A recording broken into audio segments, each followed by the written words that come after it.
السلام علیکم ورحمۃ اللہ وبرکاتہ۔ الحمدللہ رب العالمین والصلاة والسلام علی سید المرسلین وصحبہ اجمعین۔ اللہم صلی علی سیدنا شفیعنا مولانا محمد بارک وسلم، صلو علیہ صلاۃ وسلام علیک یا رسول اللہ۔ باب العلم انواریہ ایجوکیشنل سوسائٹی و جامعہ انواریہ کے زیر اہتمام علامہ غلام رسول سعیدی صاحب کی لکھی ہوئی معرکۃ الآراء تصنیف تبیان القرآن کا قسط وار درس بیاد شیخ الاسلام مخدوم جہانیہ جہاں گشت حضرت سید جلال الدین سرخ بخاری علیہ رحمت و رضوان جاری و ساری ہے۔ آج کا ہمارا سبق تبیان القرآن جلد نمبر 1 صفحہ نمبر 340 سورہ بقرہ آیت نمبر 34 سے شروع ہوگا۔ تو چلیے سبق کا آغاز کرتے ہیں۔ بسم اللہ الرحمن الرحیم۔ اللہ تعالیٰ کا ارشاد ہے، تو ابلیس کے سوا سب فرشتوں نے سجدہ کیا، اس نے انکار کیا اور تکبر کیا اور کافر ہو گیا۔ تکبر کا معنی اور ابلیس کے تکبر کا بیان۔ تکبر کا معنی ہے کوئی شخص اپنے آپ کو دوسروں سے زیادہ بڑا خیال کرے، اور استکبار کا معنی اپنے لیے بڑائی طلب کرنا ہے۔ امام مسلم اپنی سند کے ساتھ حضرت عبداللہ ابن مسعود رضی اللہ تعالیٰ عنہ سے روایت کرتے ہیں کہ نبی صلی اللہ تعالیٰ علیہ وآلہ وسلم نے فرمایا، جس شخص کے دل میں رائی کے دانہ برابر بھی تکبر ہو وہ جنت میں نہیں جائے گا۔ ایک شخص نے کہا، ایک آدمی یہ پسند کرتا ہے کہ اس کا لباس اچھا ہو، اس کے جوتے اچھے ہو۔ آپ نے فرمایا، اللہ تعالیٰ جمیل ہے اور جمال سے محبت کرتا ہے۔ تکبر کا معنی ہے حق کا انکار کرنا اور لوگوں کو حقیر جاننا۔ صحیح مسلم جلد نمبر 1 صفحہ نمبر 65۔ ابلیس کا تکبر یہ تھا کہ اس نے اللہ تعالیٰ کے حکم کا انکار کیا اور حضرت آدم علیہ السلام کو حقیر جانا اور ان کو سجدہ کرنے سے انکار کیا۔ ابلیس نے اللہ تعالیٰ کے اس حکم کو برا جانا کیونکہ اس کے خیال میں وہ حضرت آدم سے افضل تھا، اور افضل کو مفضول کی تعظیم کا حکم دینا قبیح اور برا ہے، اور اللہ تعالیٰ کے حکم کو برا جاننا کفر ہے۔ حسب ذیل آیات میں اس کے کفر کی وجہ صراحتاً بیان کی گئی ہے۔ قال یا ابلیس ما منعک ان تسجد لما خلقت بیدی استکبرت ام کنت من العالین قال انا خیر منہ خلقتنی من نار وخلقتہ من طین۔ اللہ تعالیٰ نے فرمایا کہ اے ابلیس، تجھے اس کو سجدہ کرنے سے کس چیز نے روکا جس کو میں نے اپنے ہاتھوں سے بنایا؟ آیا تو نے اب تکبر کیا ہے یا تو پہلے سے ہی متکبرین میں سے تھا؟ اس نے کہا، میں اس سے بہتر ہوں، تو نے مجھے آگ سے پیدا کیا اور اس کو مٹی سے پیدا کیا۔ ابلیس کا معنی اور اس کے فرشتہ یا جن ہونے کی تحقیق۔ محی الدین درویش لکھتے ہیں، لفظ ابلیس میں اختلاف ہے کہ آیا یہ مشتق ہے یا نہیں۔ صحیح قول یہ ہے کہ عجمی علم ہے، اور اسی وجہ سے یعنی علمیت اور عجمیت کی وجہ سے یہ غیر منصرف ہے، اور اگر یہ ابلاس بمعنی مایوس ہونے سے مشتق ہوتا تو منصرف ہوتا۔ اعراب القرآن و بیانہ جلد نمبر 1 صفحہ نمبر 84۔ محمد صافی نے بھی یہی لکھا ہے، اعراب القرآن و صرف ہی و بیان ہی جلد نمبر 1 صفحہ نمبر 103۔ جریج نے کہا کہ یہ علم ہے، اور علامہ قرطبی نے اس کو مشتق مانا ہے۔ علامہ قرطبی لکھتے ہیں، جمہور کے قول کے مطابق ابلیس فرشتوں میں سے تھا۔ حضرت ابن عباس، حضرت ابن مسعود، ابن جریج، ابن المسیب اور قتادہ وغیرہم کا یہی مختار ہے۔ امام ابو الحسن اشعری کا بھی یہی نظریہ ہے۔ امام ابن جریر طبری نے بھی اسی کو ترجیح دی ہے۔ حضرت ابن عباس رضی اللہ تعالی عنہما نے کہا کہ ابلیس کا نام عزازیل تھا، اور یہ معزز فرشتوں میں سے تھا اور 4 پروں والا تھا۔ اس کے بعد یہ اللہ تعالیٰ کی رحمت سے مایوس کر دیا گیا۔ قتادہ سے روایت ہے کہ یہ فرشتوں کی عمدہ قسم میں شامل ہوتا تھا۔ سعید ابن جبیر نے کہا، کچھ ملائکہ نار یعنی آگ سے پیدا کیے گئے تھے، ابلیس بھی انہی میں سے تھا، اور باقی ملائکہ کو نور سے پیدا کیا گیا۔ ابن زید، حسن اور قتادہ نے کہا کہ ابلیس ابو الجن ہے، جیسا کہ حضرت آدم ابو البشر ہے اور وہ فرشتہ نہیں ہے، اور اس کا نام حارث ہے۔ حضرت ابن عباس رضی اللہ تعالیٰ عنہما سے بھی ایک روایت اسی طرح ہے۔ شہر بن حشب اور بعض اصولیین نے یہ کہا کہ ابلیس ان جنوں میں سے تھا جو زمین پر رہتے تھے، فرشتوں نے ان سے قتال کیا اور کم عمری میں اس کو قید کر لیا۔ اس نے فرشتوں کے ساتھ عبادت کی، اس وجہ سے اس کو فرشتوں کے ساتھ مخاطب کیا گیا۔ اس قول کو امام ابن جریر نے حضرت ابن مسعود سے نقل کیا ہے، اس بنا پر یہ استثناء منقطع ہوگا۔ جن صحابہ اور ائمہ کا یہ نظریہ ہے کہ ابلیس فرشتہ نہیں جن تھا، ان کی دلیل یہ ہے کہ ابلیس نے اللہ تعالیٰ کے حکم عدولی کی تھی، اللہ تعالیٰ کی حکم عدولی کی تھی، اور فرشتے اللہ تعالیٰ کی حکم عدولی نہیں کرتے۔ لا یعصون اللہ ما امرہم ویفعلون ما یؤمرون، سورہ تحریم آیت نمبر 6 میں ہے، اور وہ اللہ کے کسی حکم کی نافرمانی نہیں کرتے، اور وہی کرتے ہیں جس کا انہیں حکم دیا جاتا ہے۔ اور اس آیت میں صاف تصریح ہے کہ ابلیس جن تھا۔ فسجدوا الا ابلیس کان من الجن ففسق عن امر ربہ، سورہ کہف آیت نمبر 50۔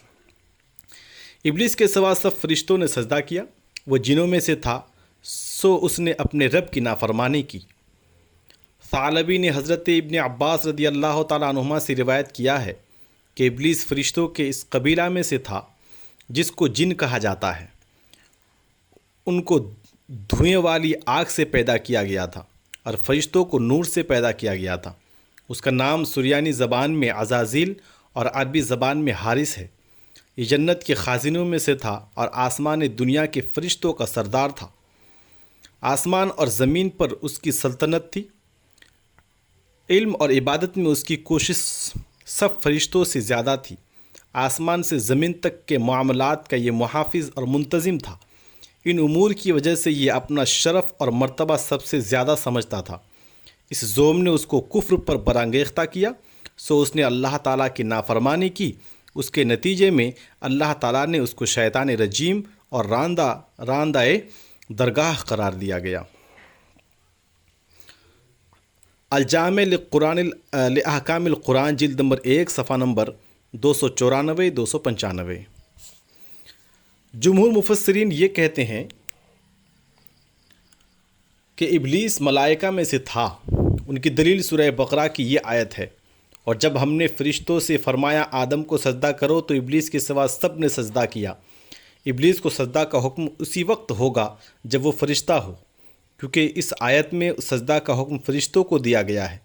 اور جو علماء یہ کہتے ہیں کہ ابلیس فرشتہ نہیں تھا، وہ یہ کہہ سکتے ہیں کہ ابلیس جن تھا، لیکن وہ فرشتوں کے درمیان چھپا رہتا تھا، اس لیے یہ بطور تغلیب وہ بھی فرشتوں میں داخل تھا۔ دوسرا جواب یہ ہے کہ جنوں کو بھی سجدہ کرنے کا حکم تھا، لیکن فرشتوں کے ذکر کے بعد ان کے ذکر کی ضرورت نہیں تھی، کیونکہ جب اکابر کو کسی کی تعظیم کرنے کا حکم دیا جائے تو اس سے معلوم ہو جاتا ہے کہ اصاغر کو اس کی تعظیم کا بطریق اولا حکم ہے۔ امام ابن جریر طبری، علامہ قرطبی، امام رازی، قاضی بیضاوی، علامہ ابو الحیان اندلسی اور علامہ آلوسی وغیرہ کی تحقیق ہے کہ ابلیس ملائکہ میں سے تھا۔ اس کے برخلاف علامہ سیوطی، علامہ نصفی، علامہ زمخشری، بعض دیگر مفسرین اور متکلمین کی تحقیق یہ ہے کہ ابلیس جن تھا، اور قرآن مجید کی ظاہری آیات اسی کے موافق ہیں۔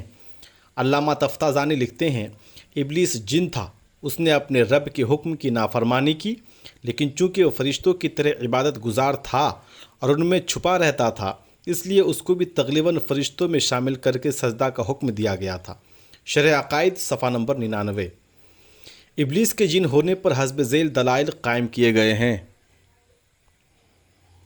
اللہ تعالیٰ کا ارشاد ہے، کان من الجن، سورہ کہف آیت نمبر 50۔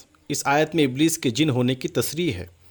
2، فرشتوں کی نسل نہیں چلتی اور ابلیس کی نسل ہے، کیونکہ قرآن مجید میں ہے، افتتخذونہ وذریتہ اولیاء، سورہ کہف آیت نمبر 50۔ کیا تم شیطان اور اس کی اولاد کو دوست بناتے ہو؟ حضرت ابن عباس کی طرف جو یہ منسوب ہے کہ فرشتوں کی ایک نوع میں توالد ہوتا ہے، اس کا کوئی ثبوت نہیں ہے، نبراس میں ہے یہ۔ 3، اللہ تعالیٰ کا ارشاد ہے لا یعصون اللہ ما امرہم، تحریم آیت نمبر 6۔ فرشتے اللہ تعالیٰ کی نافرمانی نہیں کرتے اور ابلیس نے اللہ تعالیٰ کی نافرمانی کی۔ 4، امام مسلم نے حضرت عائشہ رضی اللہ تعالیٰ عنہا سے روایت کیا ہے کہ رسول اللہ صلی اللہ تعالیٰ علیہ وآلہ وسلم نے فرمایا فرشتوں کو نور سے پیدا کیا گیا۔ امام مسلم ابن حجاج قشیری صحیح مسلم جلد نمبر 2 صفحہ نمبر 413 میں لکھتے ہیں، اور قرآن مجید میں تصریح ہے کہ شیطان کو نار سے پیدا کیا گیا۔ جو علماء ابلیس کو فرشتہ قرار دیتے ہیں وہ ان 3 آیات اور اس حدیث میں تعویل کرتے ہیں، اور جو ابلیس کو جن قرار دیتے ہیں وہ صرف فسجدوا الا ابلیس سورہ بقرہ آیت نمبر 34 میں تعویل کرتے ہیں، یا اس استثناء کو منقطع قرار دیتے ہیں، اور زیادہ آیتوں میں تعویل کرنے کے بنسبت ایک آیت میں تعویل کرنا اولا ہے۔ ایک اور سوال یہ ہے کہ امام طبرانی نے معجم اوسط میں حضرت عمر سے ایک طویل حدیث روایت کی ہے، اس میں ہے حضرت جبرائیل دوڑ رہے تھے، رسول اللہ صلی اللہ تعالیٰ رو رہے تھے، رسول اللہ صلی اللہ تعالیٰ علیہ وآلہ وسلم نے فرمایا اے جبرائیل، اللہ نے تمہیں اتنا بڑا مقام دیا ہے اور پھر بھی تم رو رہے ہو؟ حضرت جبرائیل نے کہا میں کیوں نہ روؤں، میں رونے کا زیادہ حقدار ہوں، ہو سکتا ہے اللہ کے علم میں میرا یہ مقام نہ ہو جس پر میں فائز ہوں، اور ہو سکتا ہے کہ مجھے اس طرح آزمائش میں ڈالا گیا ہو جس طرح ابلیس کو آزمائش میں ڈالا گیا تھا، بے شک وہ بھی فرشتوں میں سے تھا۔ جامع الاحادیث الکبیر جلد نمبر 12 صفحہ نمبر 31۔ اس حدیث میں یہ تصریح ہے کہ ابلیس فرشتوں میں سے تھا۔ اس کا جواب یہ ہے کہ اس حدیث کا راوی متروک ہے، جیسا کہ اس حدیث کے آخر میں لکھا ہے۔ خلاصہ یہ ہے کہ ابلیس کے جن یا فرشتہ ہونے میں اختلاف ہے، لیکن اس کے جن ہونے پر زیادہ دلائل قائم ہیں، اور فرشتہ ہونے پر صرف اس آیت میں استثناء متصل سے استدلال کیا گیا ہے، یعنی اس آیت میں استثناء متصل سے استدلال کیا گیا ہے، اور اس استثناء میں یا تعویل کی جائے گی یا اس کو استثناء منقطع پر محمول کیا جائے گا۔ اللہ تعالیٰ کا ارشاد ہے اور ہم نے فرمایا اے آدم تم اور تمہاری بیوی جنت میں رہو، سورہ بقرہ آیت نمبر 35۔ حضرت حوا کی خلقت کا بیان۔ قرآن مجید میں حضرت حوا کو پیدا کرنے کا ذکر ہے۔ هو الذی خلقکم من نفس واحدۃ وجعل منها زوجها لیسکن الیہا، الاعراف آیت نمبر 89۔ اللہ وہی ہے جس نے تم کو ایک ذات سے پیدا کیا اور اسی ذات سے اس کی بیوی کو بنایا تاکہ اس کی طرف سکون حاصل کر سکو، حاصل کرے۔ امام بخاری روایت کرتے ہیں، حضرت ابو ہریرہ رضی اللہ تعالیٰ عنہ بیان کرتے ہیں کہ رسول اللہ صلی اللہ تعالیٰ علیہ وآلہ وسلم نے فرمایا عورتوں کے ساتھ خیر خواہی اور اچھا سلوک کرو، کیونکہ عورت کو پسلی سے پیدا کیا گیا ہے، اور پسلی میں سب سے زیادہ ٹیڑھاپن اس کے اوپر والے حصے میں ہوتا ہے۔ اگر تم اس کو سیدھا کرو گے تو اس کو توڑ دو گے، اور اگر اس کو چھوڑ دو گے تو وہ ٹیڑھی رہے گی، سو عورتوں کے ساتھ خیر خواہی کرو۔ صحیح بخاری جلد نمبر 1 صفحہ نمبر 469۔ امام ابن جریر طبری اپنی سند کے ساتھ روایت کرتے ہیں، حضرت ابن مسعود اور دیگر کئی صحابہ رضی اللہ تعالی عنہم بیان کرتے ہیں کہ پھر ابلیس کو جنت سے نکال دیا گیا اور اس پر لعنت کی گئی، اور حضرت آدم کو جنت میں رکھا گیا۔ حضرت آدم جنت میں تھے اور ان کو وحشت ہوتی تھی، ان کی بیوی نہیں تھی جس سے ان کو سکون ملے۔ ایک دن وہ سو گئے، جب وہ بیدار ہوئے تو ان کے سرہانے ایک عورت بیٹھی ہوئی تھی جس کو اللہ تعالیٰ نے ان کی پسلی سے پیدا کیا تھا۔ حضرت آدم نے پوچھا تم کون ہو؟ اس نے کہا عورت۔ پوچھا تم کو کیوں پیدا کیا گیا ہے؟ کہا تاکہ تم کو مجھ سے سکون ملے۔ فرشتوں نے حضرت آدم سے پوچھا اے آدم اس کا نام کیا ہے؟ اے آدم اس کا نام کیا ہے؟ آپ نے فرمایا حوا۔ پوچھا آپ نے اس کا نام حوا کیوں رکھا؟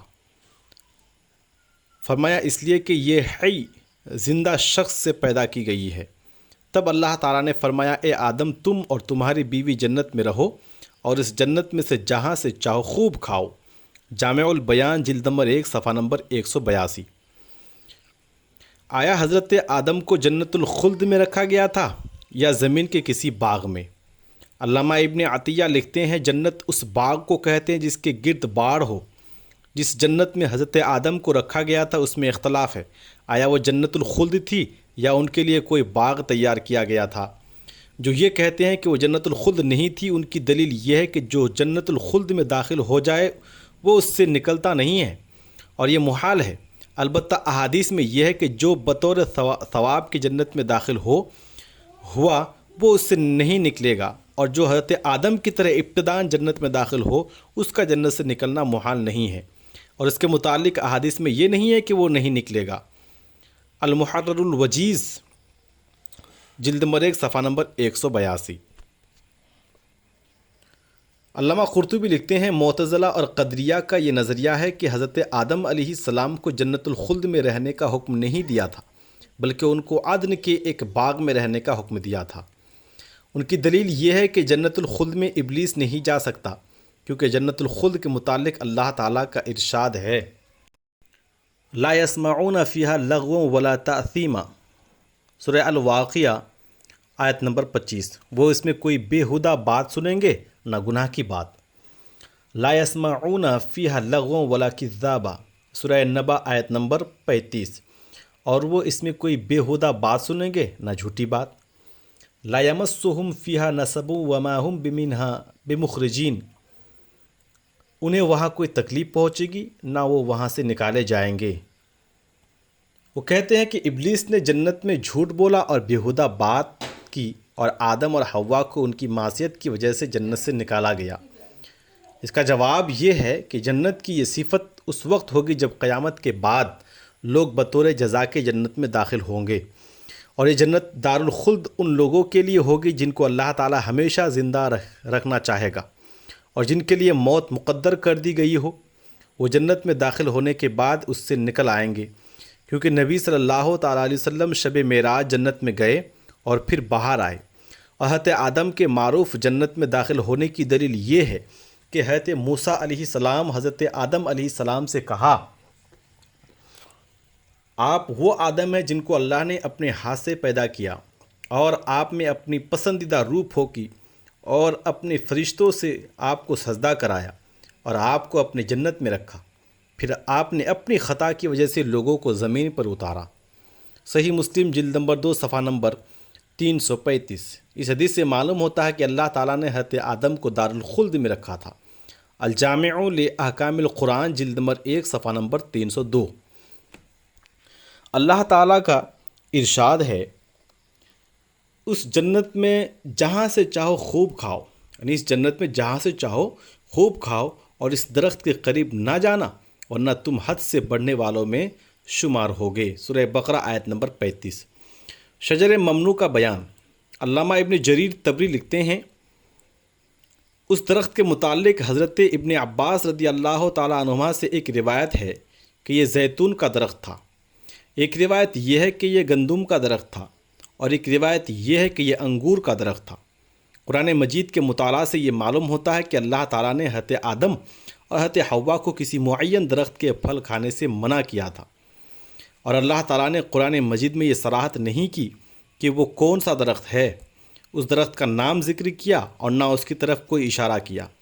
اس لیے صحیح بات یہ ہے کہ اللہ تعالیٰ نے جنت کے درختوں میں سے کسی خاص درخت کا پھل کھانے سے حضرت آدم اور حضرت حوا کو منع کیا تھا، باقی تمام درختوں سے منع نہیں کیا تھا۔ ہمارے پاس اس کے علم کی کوئی سبیل نہیں ہے کہ وہ کون سا درخت تھا۔ اللہ تعالیٰ نے قرآن مجید میں اس کا کوئی ذکر کیا ہے، نہ سنت صحیحہ میں اس کی کوئی تعین ہے۔ اس سلسلے میں مختلف اقوال ہیں کہ یہ گندم کا درخت تھا یا زیتون کا درخت تھا یا انگور کا درخت تھا، اور اگر یہ معلوم نہ ہو کہ یہ کون سا درخت تھا تو اس سے کوئی فرق نہیں پڑتا۔ اللہ تعالیٰ کا ارشاد ہے اور اس درخت کے قریب نہ جانا ورنہ تم ظالموں میں سے ہو جاؤ گے۔ آیا شجر ممنوع سے کھانا معصیت تھا یا نہیں؟ اب سوال یہ ہے کہ حضرت آدم علیہ السلام نے اس درخت سے کھایا اور اس درخت کے قریب گئے تو کیا وہ ظالموں میں سے ہو گئے؟ اس کا جواب یہ ہے کہ اس آیت کا مطلب یہ ہے کہ اللہ تعالیٰ نے قصداً قصد اور ارادہ سے درخت کے قریب جانے سے منع فرمایا ہے، کیونکہ جب کسی کام سے منع کیا جائے تو اس کا محمل یہی ہوتا ہے کہ اس کام کو قصد اور ارادہ سے نہ کیا جائے، اور گناہ کی بھی یہی تعریف ہے کہ قصداً اللہ تعالیٰ کی نافرمانی کی جائے، اور جو کام نسیان اور خطا سے سرزد ہو گیا وہ گناہ نہیں ہوتا۔ سو اب یہ دیکھنا ہے کہ حضرت آدم نے اس درخت سے قصداً کھایا تھا یا بھول کر۔ تو اللہ تعالیٰ کا ارشاد ہے وَلَقَدْ عَهِدْنَا إِلَىٰ آدَمَ مِن قَبْلُ فَنَسِيَ وَلَمْ نَجِدْ لَهُ عَزَمًا،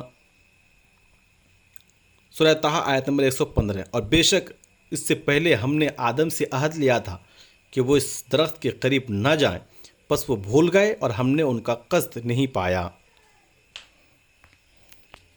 اور جب آدم علیہ السلام نے بھول سے اس درخت سے کھایا تو ان سے معصیت سرزد ہوئی اور نہ وہ ظالموں میں سے ہوئے۔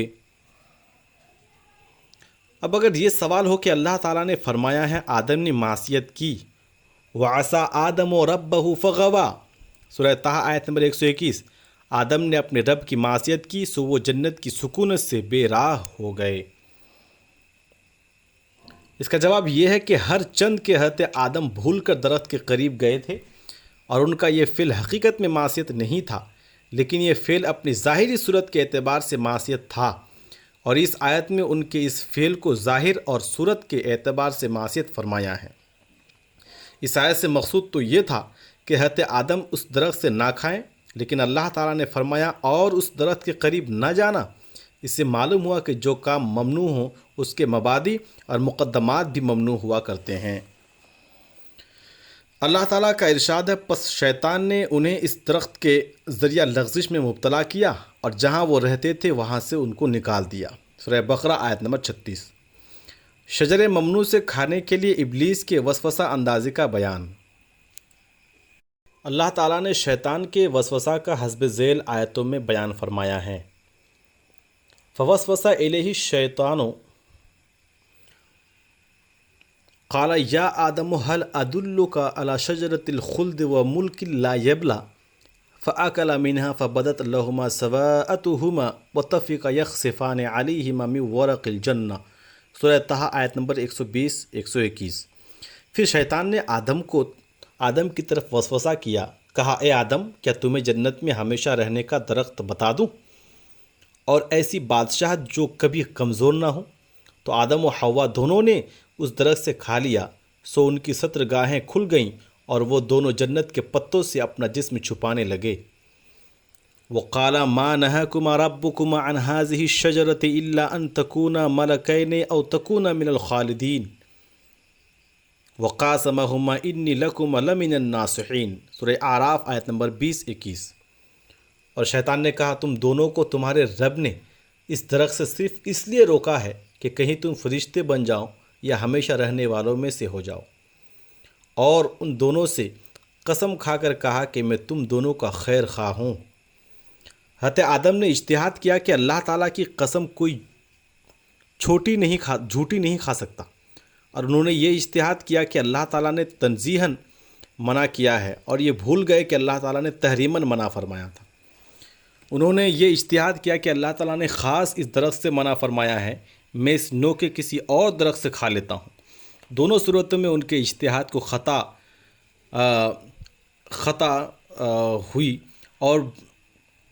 لاحق ہوئی، اور یہ بھول گئے کہ اللہ تعالیٰ نے اس نوع شجر سے منع کیا تھا۔ اور یہ واضح ہے کہ اجتہادی خطا اور نسیان عصمت کے منافی نہیں ہیں، اور باقی رہا ان کا عرصہ دراز تک توبہ اور استغفار کرنا، تو یہ ان کا کمال تواضع اور انکسار ہے۔ ایک اور سوال یہاں پر یہ ہے کہ اللہ تعالیٰ نے ابلیس کو جنت سے نکال دیا تھا تو وہ حضرت آدم کو وسوسہ ڈالنے کے لیے جنت میں کیسے پہنچ گیا؟ قال فاخرج منها فانک رجیم،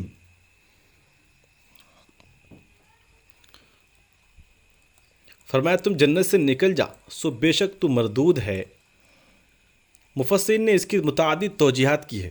ایک یہ کہ اللہ تعالیٰ نے عزت اور کرامت کے ساتھ جنت میں اس کے دخول کو منع فرمایا تھا، اور وہ چوروں کی طرح چھپ کر گیا اور کسی اور صورت میں متمثل ہو کر حضرت آدم سے یہ گفتگو کی اور ان کو وسوسہ ڈالا، یا وہ جنت کے دروازہ کے پاس جا کر کھڑا ہو گیا اور وہاں سے حضرت آدم کو آواز دے کر بلایا، یا وہ کسی جانور کی صورت میں جنت میں چلا گیا اور جنت کے محافظ اس کو نہ پہچان سکے، یا وہ سانپ کے منہ میں بیٹھ کر جنت میں گیا، یا اس نے اپنے بعض چیلوں کو یہ پیغام دے کر جنت بھیجا۔ امام ابن جریر طبری لکھتے ہیں، حضرت ابن مسعود حضرت ابن عباس رضی اللہ تعالی عنہم بیان کرتے ہیں کہ جب اللہ تعالیٰ نے حضرت آدم سے فرمایا، اے آدم، تم اور تمہاری بیوی جنت میں رہو اور جنت میں سے جہاں سے چاہو خوب کھاؤ اور اس درخت کے قریب نہ جانا ورنہ تم دونوں حد سے بڑھنے والوں میں سے ہو جاؤ گے، اس وقت ابلیس نے ان دونوں کے پاس جنت میں جانے کا ارادہ کیا۔ جنت کے محافظوں نے اس کو جانے نہیں دیا۔ اس وقت سانپ اونٹ کی طرح ایک چوپایا تھا اور وہ بہت حسین جانور تھا۔ ابلیس نے اس سے کہا وہ اس کو اپنے منہ میں رکھ کر جنت میں لے جائے، سو سانپ ابلیس کو اپنے منہ میں رکھ کر چلا گیا اور جنت کے محافظوں کو پتہ نہ چلا۔ پھر ابلیس نے حضرت آدم سے کہا، کیا تم کو ایسا درخت نہ بتاؤں جس کو کھانے کے بعد تم دونوں فرشتوں کی طرح ہو جاؤ یا ہمیشہ زندہ رہنے والے ہو جاؤ گے اور تمہیں کبھی موت نہیں آئے گی، اور قسم کھا کر کہا کہ وہ ان کی خیرخواہی کرنے والا ہے۔ حالانکہ اس کا ارادہ یہ تھا کہ وہ ان کا ستر کھل جائے۔ حضرت آدم نے انکار کیا تو حضرت حوا نے آگے بڑھ کر اس درخت سے کھا لیا اور حضرت آدم سے کہا، اے آدم، اسے کھا لو، دیکھو میں نے کھایا ہے، مجھے کچھ نہیں ہوا۔ جب حضرت آدم نے اس کو کھا لیا تو ان دونوں کی شرمگاہیں کھل گئی اور وہ درخت کے پتوں سے اپنے اپنے جسموں کو ڈھانپنے لگے۔ جامع البیان جلد نمبر 1 صفحہ نمبر 187۔ علامہ ابن حیان اندلسی نے کہا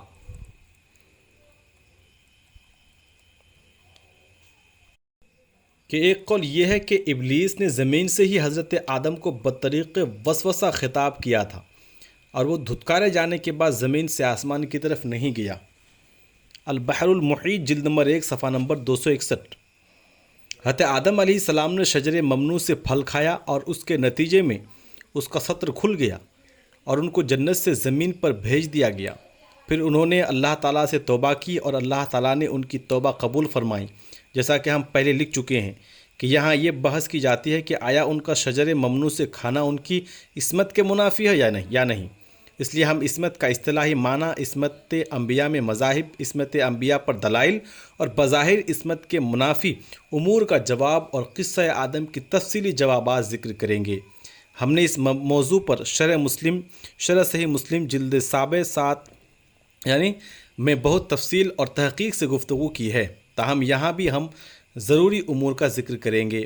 فنقول وباللہ التوفیق وبہ الاستعانۃ یلیق۔ عصمت انبیاء کا اصطلاحی معنی۔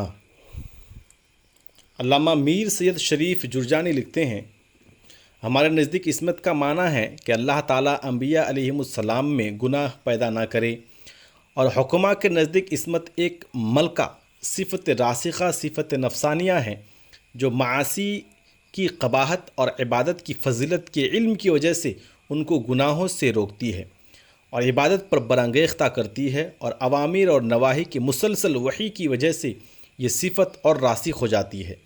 اور انبیاء علیہم السلام سے جو سہون اور بعض کے نزدیک عمدن صغائر صادر ہوتے ہیں یا وہ کسی اولا اور افضل کام کو ترک کر دیتے ہیں، اس سے ان کی عصمت پر اعتراض نہیں ہوگا، کیونکہ صفات نفسانیہ ابتداءً غیر راسخ ہوتی ہے، پھر بتدریج راسخ ہو جاتی ہے، اور راسخ ہونے کے بعد وہ صفات ملکیہ کہلاتی ہے۔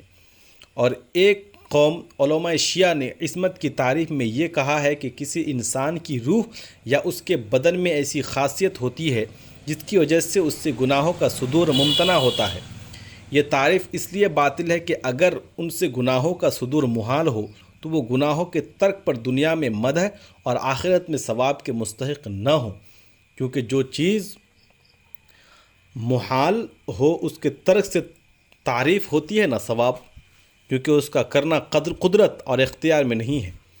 نیز اس پر اجماع منعقد ہے کہ انبیاء علیہم السلام کو گناہوں کے ترک سے ثواب ہوتا ہے اور وہ گناہوں کے ترک کرنے کے مکلف ہیں، اور اگر ان سے گناہوں کا صدور محال ہوتا تو ان کو مکلف نہ کیا جاتا، نہ ثواب دیا جاتا، کیونکہ محال کو ترک کرنے کا مکلف نہیں کیا جاتا، نہ اس پر ثواب دیا جاتا ہے۔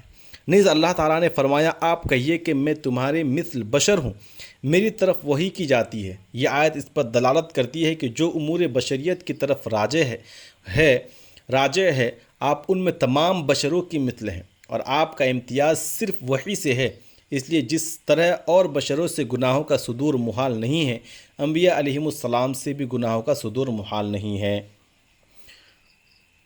شرح المواقف جلد نمبر 8 صفحہ نمبر 280-281۔ انبیاء علیہم السلام اور عام بشروں میں صرف وحی کے لحاظ سے ہی فرق نہیں ہوتا، بلکہ خصوصیات کے لحاظ سے بھی فرق ہوتا ہے۔ ان کی بشریت مادی کثافتوں سے منزہ ہوتی ہے، اور کمال قرب الہی کی وجہ سے ان کا قلب انوار الہیہ کی جلوہ گاہ ہوتا ہے، اور جس قدر خوف خدا ان کو ہوتا ہے مخلوق میں کسی کو نہیں ہوتا۔ علماء شیعہ میں سے شیخ طوسی اور شیخ طبرسی نے یہ تصریح کی ہے کہ انبیاء علیہم السلام کے حق میں صغیرہ اور کبیرہ گناہ محال ہے۔ علماء اہل سنت کے نزدیک انبیاء علیہم السلام گناہوں پر قدرت اور اختیار کے باوجود خوف خدا کے غلبہ سے گناہوں سے باز رہتے ہیں، صغیرہ اور کبیرہ عمدن نہیں کرتے، البتہ نسیان یا اجتہادی خطا سے ان سے بعض اوقات صغیرہ کا صدور ہو جاتا ہے، یا تبلیغی مصلحت کی وجہ سے وہ کسی افضل اور اولیٰ کام کو ترک کر دیتے ہیں۔ آج کا ہمارا جو سبق ہے وہ صفحہ نمبر 340 سے شروع ہوتا ہے اور 348 پر ختم ہوتا ہے۔ السلام علیکم ورحمۃ اللہ وبرکاتہ۔